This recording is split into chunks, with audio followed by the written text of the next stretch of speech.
It's time for Supply Chain Now Radio, broadcasting live from the supply chain capital of the country, Atlanta, Georgia. Supply Chain Now Radio spotlights the best in all things supply chain. The people, the technologies, the best practices, and the critical issues of the day. And now, here are your hosts. Good morning. Scott Luton here with you live on Supply Chain Now. Welcome back to the show. So on this episode, we're going to be interviewing leadership from one of the leading professional associations serving the global end-to-end supply chain community. Stay tuned for practical insights, observations, and really should be an intriguing and informational discussion. The episode most certainly will be raising your warehousing and logistics IQ. I'm stealing that from you, Greg. Thank you. One quick programming note. Like all of our series on Supply Chain Now, you can find our replays on a variety of channels, Apple Podcasts, SoundCloud, YouTube, wherever else you get your podcasts from. As always, we'd love to have you subscribe so you don't miss anything. So let's welcome in, you may have already heard him, he's always breaking in, my fearless co-host for today's show, Greg White, serial supply chain tech entrepreneur, chronic disruptor, and trusted advisor. Greg, how you doing? I really have nothing to say, Scott, after that intro. I'm doing great.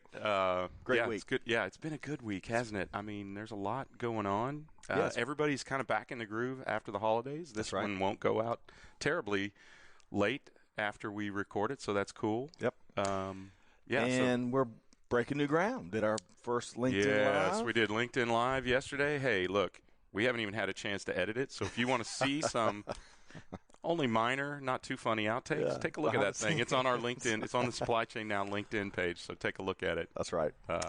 We got a great show lined up here, though, and this has been one that's been in the works for a while. Yep. Literally. We're excited. That's right. Oh, nice. So let's introduce Michael Mikitka, CEO of the Warehousing Education and Research Council, also known as WERC, W-E-R-C. So, Michael, how you doing? I'm doing great. Great to have you here. I know y'all WERC has a great presence here in Atlanta. I think you're on your way to another market. I know y'all stay really busy at WERC, right? And you've got a big event that we're going to be talking more about later in the show. We do. Never a dull moment. That's right. Working hard at work. Right? That's right. No shortage of puns over there, Greg. Yeah, you're delivering. That'll bring the comments in, won't it? Can we wrap with that at the end? I can throw a lot in there. Katie, I bet you hear it all the time. Yeah.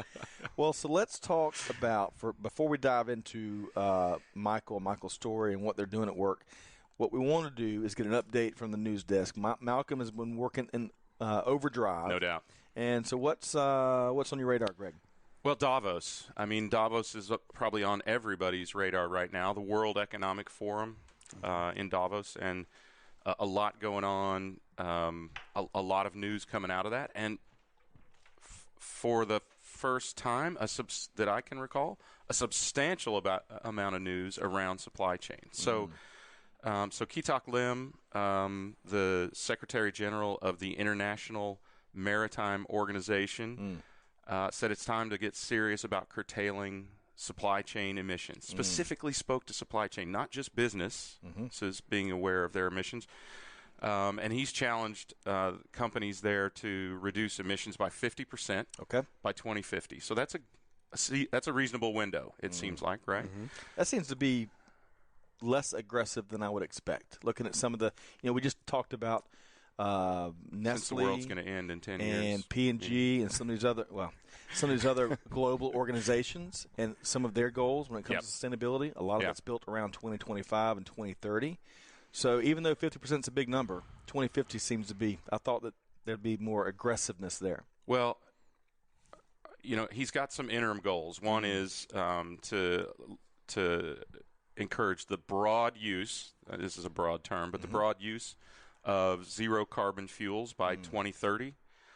And if you think about it, there are so many ships out there, and there are already some initiatives out there to curtail emissions. Or emissions with, I'll probably also commissions out there for you salespeople in supply chain. Emissions. There are already some initiatives there, and I think he realizes that we need some step change. Yeah. But we need to set a target out there to get to real sustainability in the supply chain. Good point. And hopefully people will try to overperform. Look, the other thing that he says is collaboration is key, right? We've got to have companies working together, and we're just in the stage as an industry where we can expect that, where everyone is even aware of all of the participants in their supply chain. People are starting to take responsibility for the members of their supply chain, right? I think if you're a retailer or anyone who services the final consumer, you're now finally aware of the business ethics, the sustainability, right? The provenance. There's a word we love to use.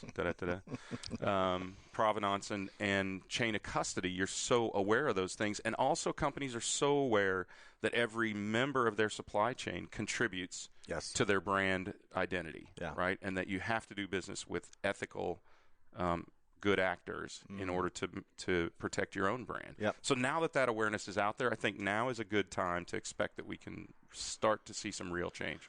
Love that. 2 quick notes. So, of course, IMO 2020. The industry is already dealing with that. International Maritime Organization, we've talked about that on a couple shows. Gail Rutkowski with NASTRAC. Really, I loved her perspective on that previously. And then number 2, back to collaboration. That is so critical. You know, Mike Griswold, who, of course, comes on the show from Gartner once a month. One of the key findings from the last Gartner Top 25 supply chain rankings was that leading organizations, folks that are doing really well from a bottom line standpoint and just overall performance, are finding new ways of not just collaborating with their supply chain and other organizations, but collaborating with other, whether it's academic entities or associations or community groups, to achieve sustainability and other really important initiatives. So proven. This is not you talking in Pollyanna terms about collaboration, but it's bottom line, it's drive performance. I'm a big fan of fair trade, right? I don't think anybody should be exploited or, done wrong. We need to start to elevate good actors in commerce, and we need to start to eliminate bad actors in commerce. And this is one aspect of starting to accomplish that. I love the idea. Look, I was a merchant. I used to select the vendors that we did business with. I didn't want to do business with people, and this was a decade or two ago. I didn't want to do business with people who were bad people, right? And it had little to do with even recognizing the impact that it had on our brand, our company's brand. It just had to do with good business practice and good ethics. But I think whatever it is that motivates people, if it is having their feet held to the fire, and it is a reflection on your brand that motivates you, I don't care. Kind of like when you're working with a philanthropy, you don't care why someone donates. You just care that they give till it hurts, right? So on that note, let's get, before we dive, we're going to dive into to Michael's background here. But is there anything that we've shared we put a lot on the table? Anything you want to weigh in on, or anything you agree with or disagree with, or? I definitely agree with. Sustainability is one of those issues in particular that's easier to collaborate around, right? Because everybody gets it, everybody feels it, everybody has a level of awareness of it. So when you talk about some of the issues out there that require or need more collaboration, some are tougher than others. Sustainability isn't one of them. And so it does create an opportunity for organizations to come together and talk, to share information, to exchange ideas. In the end, it's a win-win for all. The advantages, the opportunities it creates, it benefits all boats rise. Absolutely. Yeah. I totally agree with Love that. I don't care what your perspective is on the various science that's out there. Even mine. I was raised to limit my footprint on the planet, right? Simple things. Turn off the water when you brush your teeth. I mean, if you think about that, right? Turn out the lights when you leave a room. There are lots of sustainability efforts that are really, really easy. That some that require, collaboration, some that don't. But nobody should want to do harm to the planet. Right. No. Right. And I think if people just take that stance, right, let's do as little harm as you can. I was a hiker and a rock climber and that sort of thing when my knees were better. We we packed out more than we packed in because we would pick up what was ever left behind on the trail. So I love it. I think everyone can do those kind of little things and have a great impact. Do you have some room on your soapbox for the rest of us? Is that? Yeah, I'm sorry. I know I took way too much time with this, but look, you know I'm prone to do this, right? Just messing. Yeah. No, I think I admire your passion, and we all agree with that. And I think sustainability is such a, not to your point, a no-nonsense concept, regardless where you fall in the ideology and all that stuff. Hey, to your point, just do the right thing. Yeah. Okay. Simple. So let's Greg and I are really looking forward to this conversation with Michael Mikitka, CEO of WERC. And, as always, before we start talking shop and work and whatnot, we want to get understand and know your background a little better. So tell us about, where are you from? Where did you spend your upbringing? And give us some dirt on Michael Mikitka. This might be the most boring part of this segment. My family's from the south suburbs of Chicago. Grew up there. Family spent a lot of time looking at and being involved in opportunities that gave back, and I think that was part of what always formed my passion to be in a role where we're serving others, and so. With that, like I said, most of my time was spent growing up. For a short stint, I did live out in Colorado for a couple of years. Nice. Cool. After college, worked for an insurance company. We start talking about career and how the journey began. But small family, one sister, but had a great time growing up. Where does she live? She's living on the south suburbs of Chicago. Well, Chicago is such a great town, and as everybody likes to tell me, 2 months out of the year, I love it year round. It is such you can find so much. We went up there for a conference a year or so ago. I think Amanda just lived on the L train because of all the different places you could visit as I was working. But so no wonder. So your sister's still in we South all live Chicago? in the same. Yeah, we live about 15 minutes apart. Really? Wow. Very cool. What do you? What can you not get? And pizza always is the obvious answer. But what, from a food standpoint, what can you not get but in Chicago? I'd have to say like a hot dog, the Polish dogs, the sausages, things like that. They're just that's a weakness among many. I don't consider that a weakness. Right? I consider it a sustainability initiative. Yeah, one of those sustainability issues we need to work on. But, every day, I need to work on. Yeah, but it's a great city. It's a great town, and it has everything you want, the museums, and living, about 35, 40 minutes outside of it gives us an opportunity to take the best of that. Plus, with the rest of the state has to offer. Yeah. People think of Illinois, they think of Chicago, but it's an incredible state. So as you were growing up, give any early role models that may have kind of impacted where you spent the rest of your career?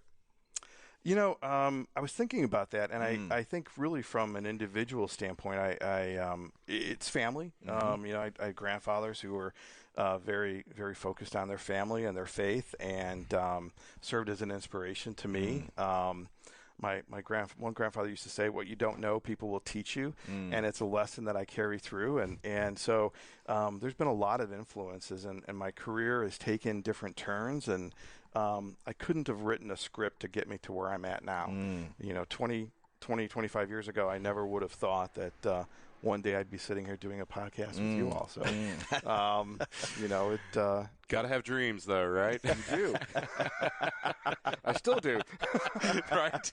There are dreams that are much higher than this, let me tell you. Dreams, nightmares, it's a fine line sometimes. But, it is it's an incredible industry. Yes. And so I'm very fortunate to be part of it.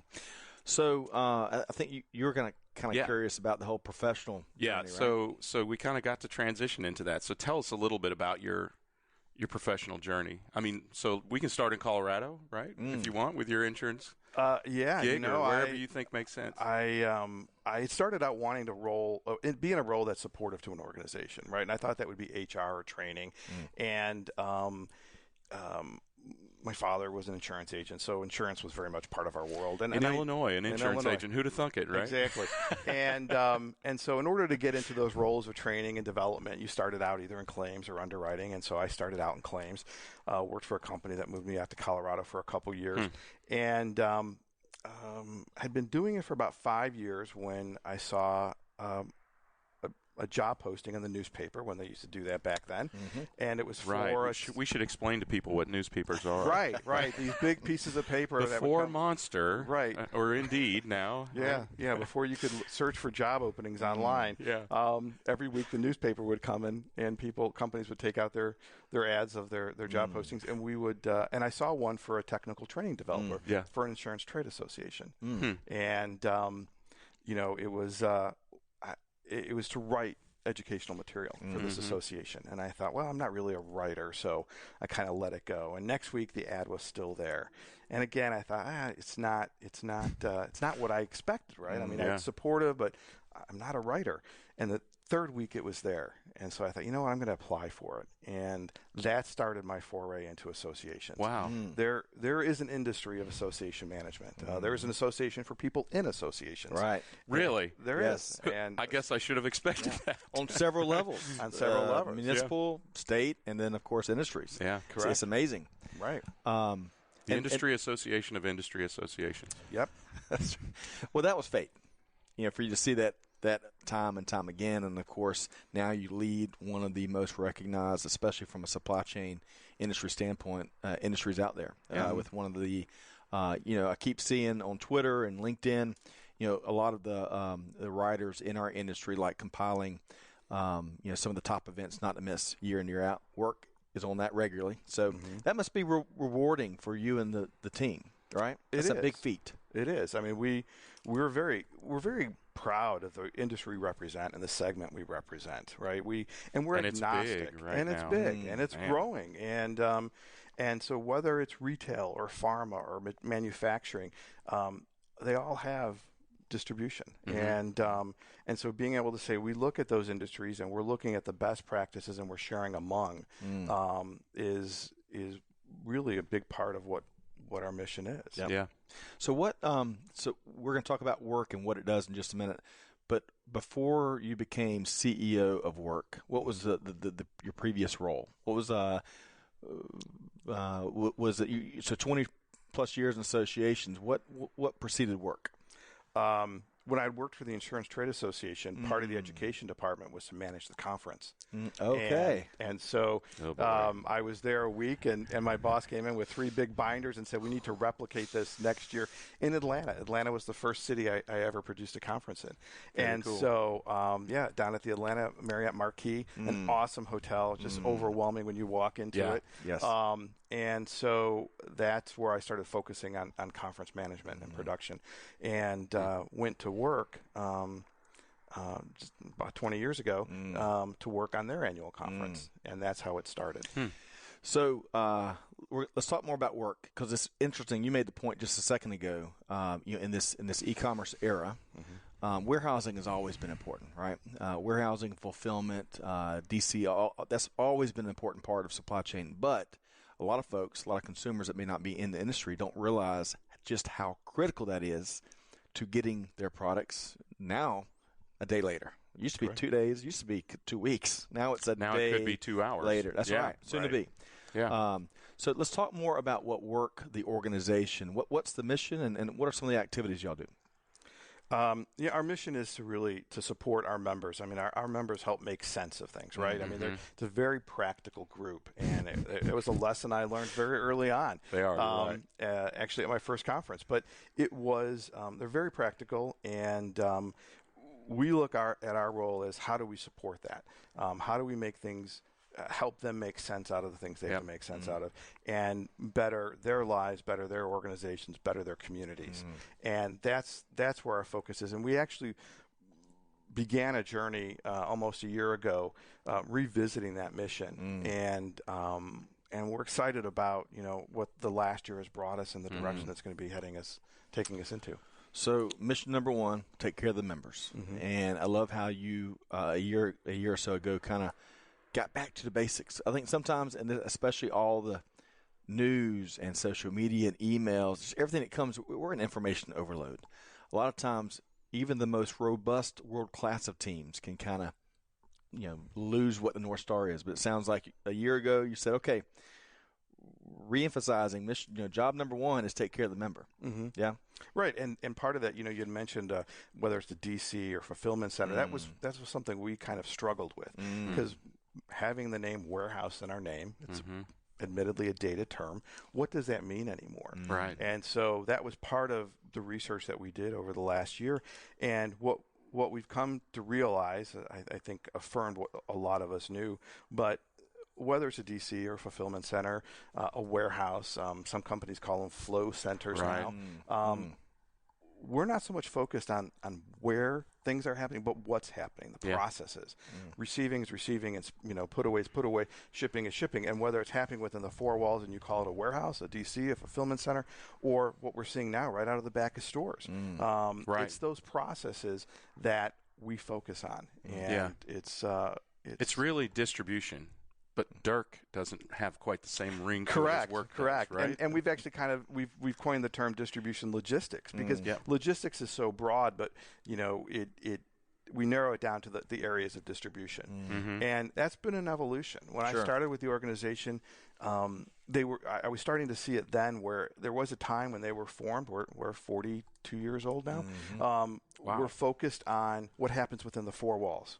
And that began to evolve in the late 90s. What touches the outside four walls?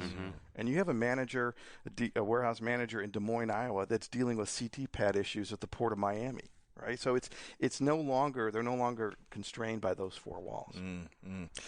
So much is changing so fast. Terminology, operation, the markets themselves. It's tough for companies to keep up. It's tough for associations to keep up. It's tough for folks in the industry, practitioners included, to keep up, right? Yeah, I mean, it's been a fascinating evolution to watch, because having been in the role I was in, I thought of the distribution centers as those places that took big boxes and broke it into small boxes and sent it to my stores so we could sell it off the shelves, right? But it's so much more than that now. And it is the store in a way in so many cases, right? And now it's about the proximity to the consumer or customer. It's not just a warehouse. I think fulfillment centers, I think cross-dock and flow-through facilities, whatever you call it, they're all various types of warehouses. Even the stores, as you said, are arguably warehouses today. Correct. Right? So, as CEO, one of my favorite questions to ask folks, everyone makes assumptions where the CEO, he or her, spends their time. And as we've learned through 260 some odd shows, there's so much disparity there. So where do you spend most of your time leading the organization? I'm fortunate. We have a very lean team. I work with a great group of people, and the organization has evolved over the last few years, where we partner with different organizations to help us in different way, whether it's our internal IT support, whether it's marketing, whether it's sales, writing, graphic, printing, whatever it is. And so all of us, including myself, wear a lot of hats within our organization. All of us answer the phone at times. All of us are talking to our members. All of us are working on items around our database. We're all very familiar with the organization. And that's really to our advantage, I feel, because you call our office, a human's going to answer. And they're going to be aware of the memberships. They're going to recognize the names of the people who we're familiar with, whether they're our chapter leaders, because we're all involved. And when you have a staff like ours, we all know what's going on. So where do I spend my time? What day is it? That's really kind of where it's at. Yes. And we have a great supportive board, and but we're able to take such advantage of our flexibility that it's hard to say, here's where I am, here's where you are, and here's where you are. Do you like that aspect of the job? I mean, having a different job every day, do you like that? I do. I do. I think it's energizing. I mean, for some people, right? It is, and it really gives us a sense of what each one of us has to do and what we're dealing with, which is, again, I think speaks to our strength as an organization. Well, I like it because I bet it spurs a lot of different ideas because as you have different folks on the team, as they do maybe the same role, they do it differently. And it might present opportunities to improve where if it was one person only doing the one single task, it would be only done the way that their worldview or their approach would have it be done. Versus when everyone is involved, as you described, in that kind of decentralized matrix, that can really create some innovative ideas. It does. It adds some fresh perspective. We'll be talking about an issue, and somebody says, I talked to this member the other day, and they said this. Well, maybe that's something we need to follow up on. And so it is, again, I think is part of what makes us a strong organization. So I want to talk about the WERC conference that's coming up. So just lay it out there. So let's talk logistics first. When is it? Where is it? And maybe who's the big keynote that most members are resonating, or that is resonating with most attendees? It is May 3rd to May 6th, and it is in Providence, Rhode Island. We're returning there. Last time we were there was in 2016. The speakers vary. All of our content is peer-driven. All of it goes through peer review, rated, scored, etc. So, and there's the variety of topics. One of the things we start out each of our planning meetings with is with our committee, which is well represented in the industry of retailers, manufacturers, and a variety of suppliers. What keeps you up at night? What's keeping your clients up at night? And then we start focusing on those topics. And so it's gotten to a point where it's a little bit easier because it provides focus. And so I think with that, it was changes we've made the last few years, and everything. It's been a benefit since. I mean, our content always scores very well. I got to believe that your experience having done these kind of events has to be a substantial assistance to the people who are making it happen now, right? I mean, you've got to be able to give them some practical guidance, having done it before. I mean, I know that. There is. We've got a great team. Angie Silberhorn, who is the VP over our conference. She'll be excited to be mentioned. She should be. I mean, she's done a lot of great work. And it was an area, when I transitioned into this role, it was hard to let that go because conference is such a big part of work. It's not hard to let it go when you have somebody confident that is able to carry it. And so, and that's been the case. So, again, it's not, her focus isn't so limited because everybody's looking at, we're talking about the big picture all the time. Right. Well, speaking of how varied, so I'm looking at the prelim agenda now. Man, what a bunch of, I want to hit it all. So, 90 days to get a new facility up and running. I saw the art of moving CBD. We talk about that industry quite a bit. Why do you point at me when you talk about CBD? Because you know about it a lot more than I do. Of course.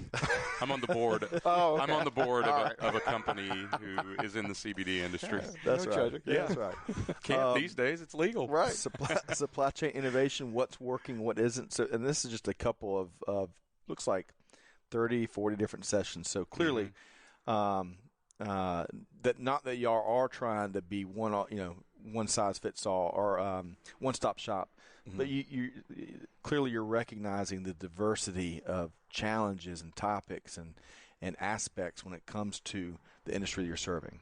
It definitely, and that's where you find, again, the content for the most part is agnostic. There's certain areas that focus in on specifics, like when we talk about CBD, but it's also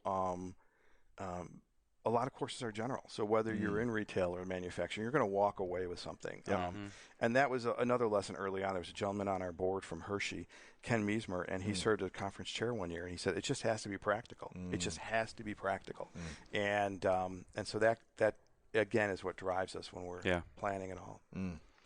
So, and it's open to the public. Registration's still open, I believe, right? A few months out. And can I ask you a silly question? Of course. The logistics behind a conference like this. So, we were just talking on the way into the studio this morning as we head out to Vegas. I think a show you're going to be at too, I believe, the RLA Conference and Expo. And just get, for our little play part of the show, just getting everything out there in the right place, in the right time, safely. When you're bringing several thousand people, right, to Providence, Rhode Island, and you're putting on a 3-ring circus, and I mean that in a very complimentary way. What the headaches that a PT Barnum has? I mean, give us a little snapshot behind the logistics behind an event like this. Well, we bring about 1,000, but I think whether it's 1,000 or several thousand, you're still dealing with the same issues, right? And so it is, planning starts out way ahead of time. But this is your 43rd conference. Is that right? This will be, I think, our 43rd conference. That's right. Yeah. So you've been there, done that, and that helps, especially with the planning. But to your point, planning probably starts right after the show ends. Actually, right? We're planning for 21 now. We're starting to work on concepts because it just doesn't end. People think conference is over and, you're good for a while. No. In our minds, conference 2020 is almost done. Right. And so we're starting to think about the next one. But it is it starts out years in advance. We're booked out a few years for our conference, and we're looking at the cities we're going to, the rotation, the program, the people who will be chairing the committee are identified a few years out. So it is it's a big deal for our organization, and it requires a lot of planning for it to go off in such a way that people think it was something that got We want them to think this was easy, right? You want your guests to walk in. They're our guests. Yes. This is our event. Yep. We partner with our hotels, the convention centers. They have an impact. You talked about suppliers having an impact on other suppliers. Right.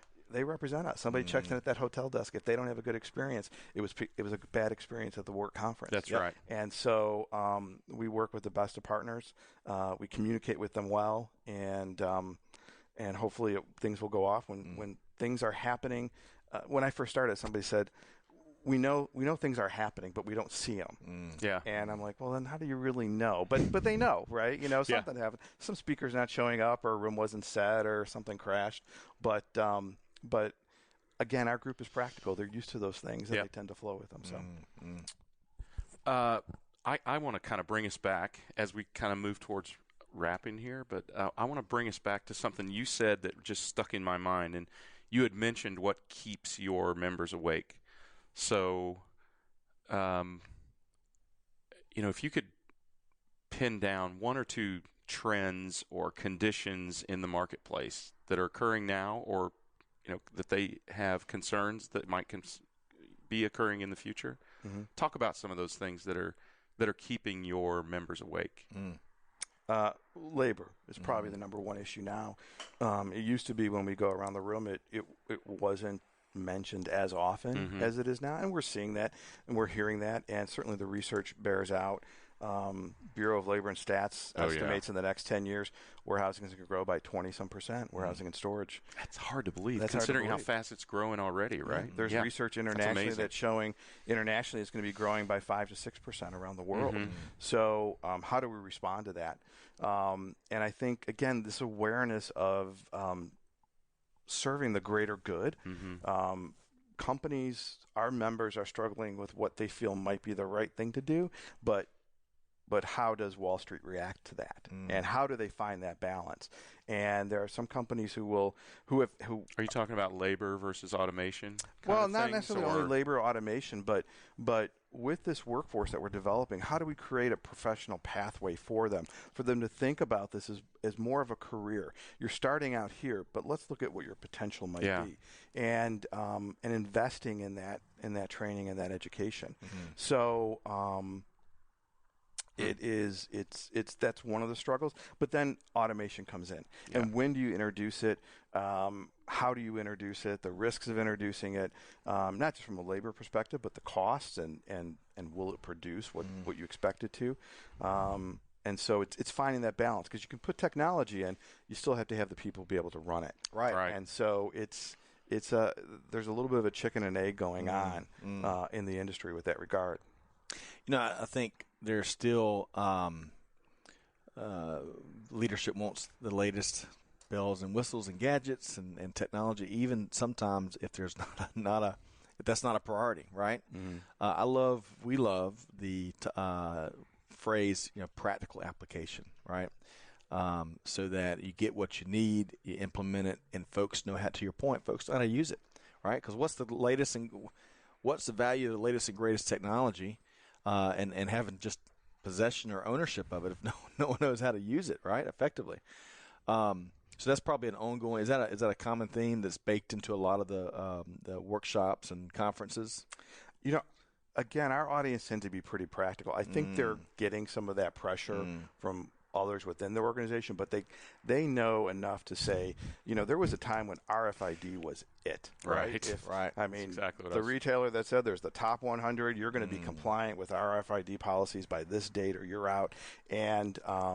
And yet, while RFID has its place, it hasn't solved our problems, not all of our problems. So I think that's where those that are in the industry, have been in the industry, are saying, yeah, that's interesting. I see a possibility here, but I'm going to take a little bit more of a careful approach to this. Yeah, let's not get over our skis. Yeah. Exactly. Don't be a hammer looking for a nail, as I've heard a lot of people say, right? But going back to this labor, so that's something that you're hearing a lot about, your members are talking a lot about. Do we had two talent leaders on with us in the last week or two. We just released the episode. Yeah, just released the episode. One firm focused more on the direct hire side, right? Placing managers and director level folks and engineering talent and stuff like that. And the other firm, a well-regarded firm, placed a lot of the more contingent labor, right? Hourly labor. A lot of labor into DCs and fulfillment centers and warehouses and even some manufacturing plants. And they both spoke to the notion out there that there's still some companies that are true laggards in pay, right? And in fact, we were talking before we went live, that webinar by one of your board members that kind of was tracking hourly pay, and it seemed like there was a point on there in the last 25 years where all of a sudden you had the plurality of firms that finally got it.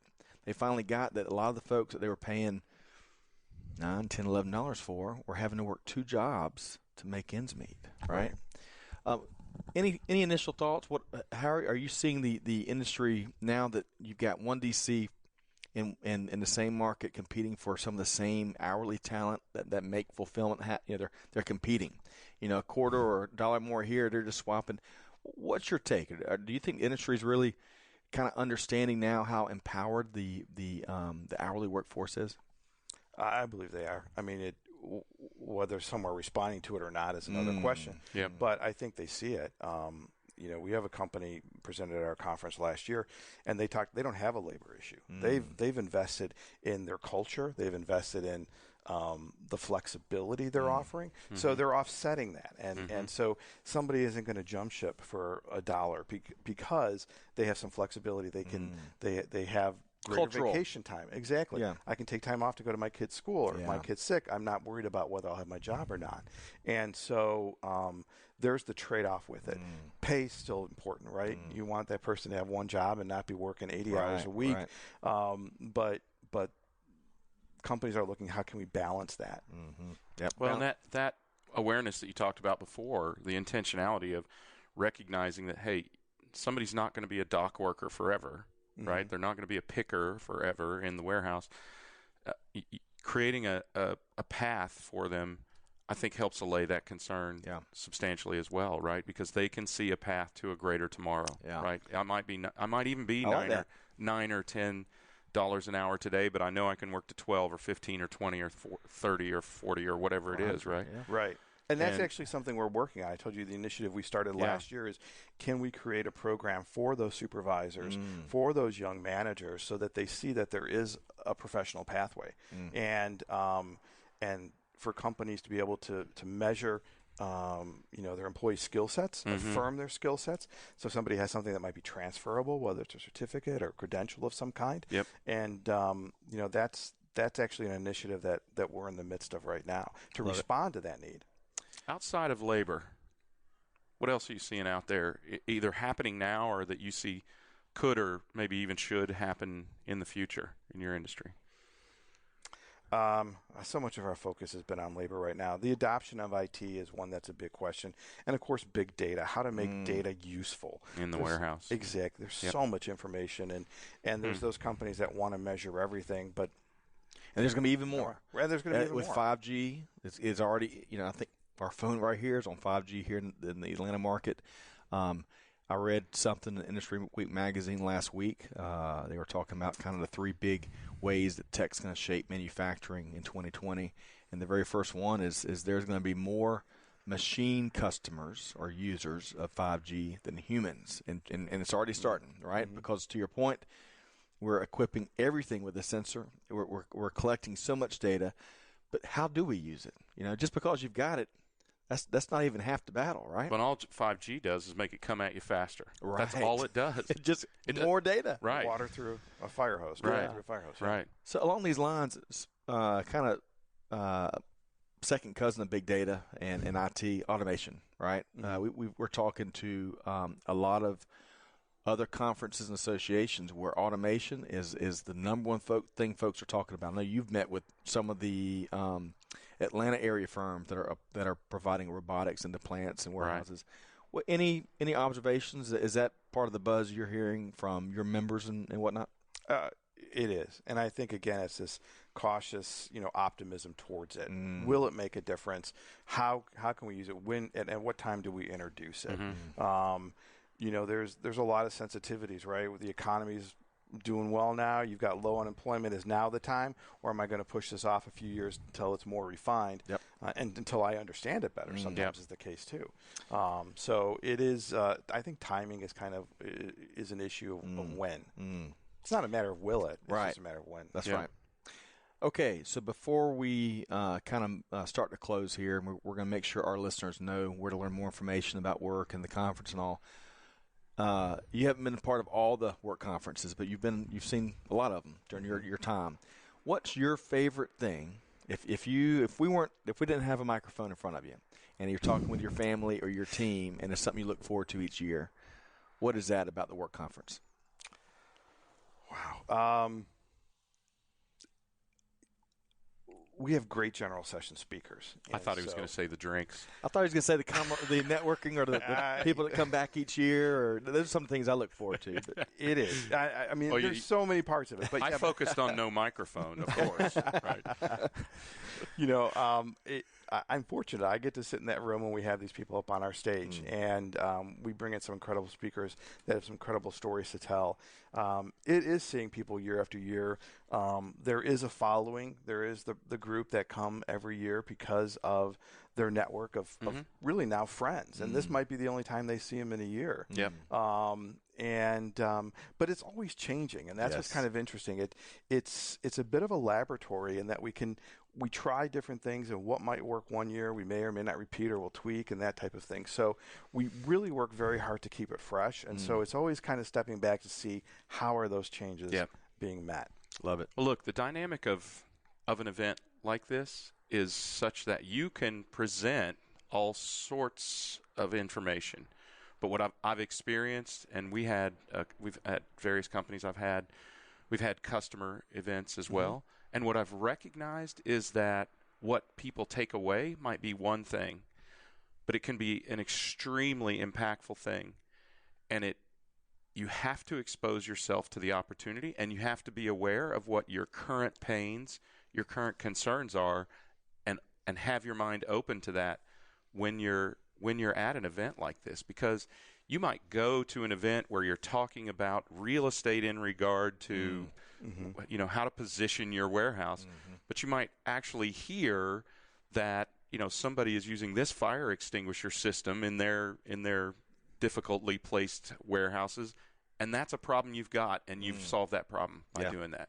You just have to recognize that you can't try to learn everything. You've got to try and learn the most important things. That's the guidance that I would give anybody that goes to any one of these conferences. And it's all around, right? So we have suppliers that come to our conference and they want to present their products and services. Yeah. And that's great, but what we tell them too is you're going to find greater opportunity to engage with people if you sit in on a session, go on a facility tour, join a discussion group, come to the general session, break bread with them.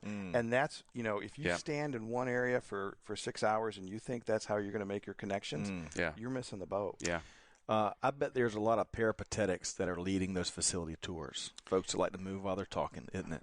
There are. Very good, Scott. Good use of vocabulary. So to our audience, we as we uncovered before we went live, Greg is a well-known peripatetic, which is someone that loves to communicate while they're moving. So pardon the dad's joke, but we challenge each other if we could weave that into the conversation. Well done. And I think I got bingo. So Yeah, that's right. We didn't say blockchain. Let's say blockchain. Now you got bingo. Oh man. Well, we won't even dive into that. Yeah, let's not. But well, really enjoyed it. You know, it's been a long time coming. Great to meet you in person, and love what WERC's doing. There is such a, while there's been a ton of change and evolution in the association side of things, we've certainly spent a lot of time as volunteers here locally. It still remains that it is, to your point and to what both of y'all were speaking to, it is a wonderful place to develop a network, to learn new ideas, fresh ways of looking at things. That is like the hallmark. That's like one of the timeless advantages of getting involved in groups like WERC. So good luck on your conference coming up around the corner. I know you're already kind of you're one eye on 2020 and one eye on 2021. Exactly. But clearly there's a lot of buzz with what you are doing and with the May event in Providence, Rhode Island. And maybe we'll have to have you back talking key takeaways after the conference. Appreciate it. Thank you very much. All right. Oh, you know what? We didn't ask you. Let's make sure folks know where to go. Yeah. Where to go? Where to go to learn more about WERC and the conference and the whole 9 yards. WERC.org. Oh, that's easy. Yeah, keep it nice and simple. Well done, lad. Absolutely. Well, we have been talking with Michael Mikitka, CEO of the Warehousing Education and Research Council, also known as WERC. As we talked about, they've got a big yearly annual conference coming up in Providence, Rhode Island, May 3rd through the 6th, and you can learn more at werc.org. Okay, good stuff. So, Michael, sit tight for a second. Greg and I, we've got a couple things coming up. We always like to encourage, there's value in person and developing some rapport and learning more. And we invite all of our audience members to come out and check us out in person. We've got a couple things we're going to be at that we're going to hit on very briefly. Not all of our audience members, and you know who you are, but many of them. Yes. But if there's something you heard that you cannot find via Google or you can't find on one of our past episodes or the show notes, we'll include a couple of these links in the show notes. Shoot a note to our CMO, Amanda at supplychainnowradio.com. That is not a bot. That is our chief marketing officer. She does exist. That's right. That's right. We'll see if we can't help you out. But Greg, what's so here in the new year? What's the first thing now that we're beyond the CSCMP Atlanta event? Yeah, we talked about it. Our next opportunity to see Mike, right? That's right. At the Retail Logistics Association Conference and Expo. Reverse logistics. What did I say? Well, we're on the heels of NRF, so retail. Oh yeah, sorry. Reverse logistics. A big topic for retailers. Let's go with that. Sure. In Vegas, baby, right? February 4th through the 6th, RLA.org. Our friend Tony Sciarrotta. Yep. Michael's friends as well. We're all friends. Everybody's friends. Small world. That's right. So looking forward to that. We are. Not just because it's in Vegas. but I mean, we just talked about sustainability in the supply chain, and reverse logistics is a significant part of that. Yes. Right? Most definitely. Great point. The best way to eliminate returns is to work from before the sale try to eliminate returns. That's the best philosophy that Tony has promoted, and I love that. Yes, I do too. It's all about the consumer. We've got to educate ourselves as consumers not to order the wrong things, and I'm guilty as charged numerous times, but that's where the problem starts. We could show people our little sign. Yeah. You got to represent your product appropriately. All right. So RLA, and then of course Modex, huge show coming back to Atlanta. Yeah. Our listeners may know every even year in Atlanta. That's right. The Modex show, and this year, March 9th to the 12th, at the Georgia World Congress Center. I can't even tell you how many square feet of conveyor systems and small warehouses. I mean, they are essentially building entire warehouses in this facility. Is that something you guys will be at? Or you might stop because of what we're doing together, but I attend that conference, and you're right, incredible. Yes. Every bell and whistle is there. Yep. It's like Tonka toys for supply chain geeks. Yes. It really is. Well, what's cool, and what Michael's alluding to, which we always touch on right after Modex, is Modex is hosting our 2020 Atlanta Supply Chain Awards, second year. Really excited about that. We just had a meeting with the executive advisory board yesterday. Nominations look great. Registrations look great. We just last week we gained Home Depot joined us as a sponsor. Georgia Pacific and the Point A Center of Innovation for Center of Supply Chain Innovation came on to join us, and the world's best airport, Hartsfield-Jackson Atlanta International Airport. Very good. So we have got a lot of tailwinds as we look to celebrate the end-to-end supply chain that takes place here in Metro Atlanta. And of course, a lot of the companies that are involved have operations elsewhere. So we're really celebrating the industry. And on that note, is sponsoring an award, Warehousing also. and Fulfillment Excellence Award. Yes, they'll be here in person. It might be Michael. It might be another member of his team to present or co-present the award. Just depends on the weather in Chicago, how bad he wants to get out of town. That's right. So we couldn't appreciate WERC's involvement more. A great thing to have. Yep. You know, if you're going to have a warehousing related award or a flow center related award or whatever the term is, it's good to have WERC on board. Yep.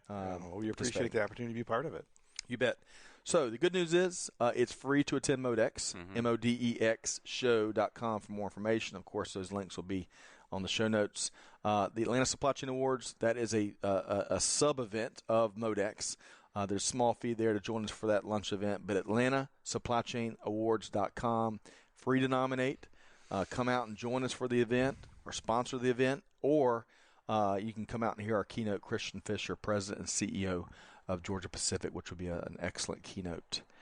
And then one more event. Yeah, so the Association for Manufacturing Excellence, their 2020 Lean Summit here in the ATL, right? May 4th through the 7th. That's right.